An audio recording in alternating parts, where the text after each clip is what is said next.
எது முதலில் வந்தது, கோழியா அல்லது முட்டையா?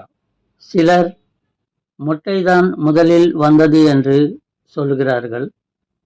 சிலர் கோழிதான் முதலில் வந்தது என்று சொல்லுகிறார்கள்.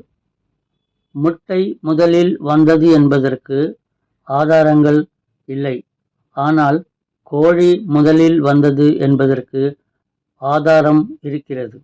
ஆதியாகமம் 1வது அதிகாரம் 20 22 வசனங்கள் வரை பார்க்கலாம். தேவன் நீந்தும் ஜீவ ஜந்துக்களையும் பூமியின் மேல் வானம் என்கிற ஆகாய விரிவிலே பறக்கும் பறவைகளையும் ஜலமானது திரளாய் ஜனிப்பிக்க கடவது என்றார். தேவன் மகா மச்சங்களையும் ஜலத்தில் தங்கள் தங்கள் ஜாதியின்படியே திரளாய் ஜனிப்பிக்கப்பட்ட சகலவித நீர்வாழும் ஜந்துக்களையும் சிறகுள்ள ஜாதி ஜாதியான சகலவித பட்சிகளையும் சிருஷ்டித்தார்.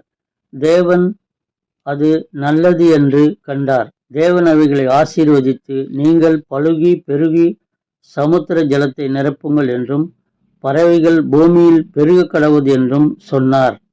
தேவன் பறவைகளை திரளாய் ஜனிப்பிக்க கடவது என்று சொன்னார். அவருடைய வாயின் வார்த்தையின்படியே அவைகள் சிருஷ்டிக்கப்பட்டன. ஆகையால் முதலாவது கோழி வந்தது என்பதை நாம் புரிந்து கொள்ளுகிறோம். அதற்கு பிறகு கோழியிலிருந்து முட்டை வந்ததை புரிந்து கொள்கிறோம்.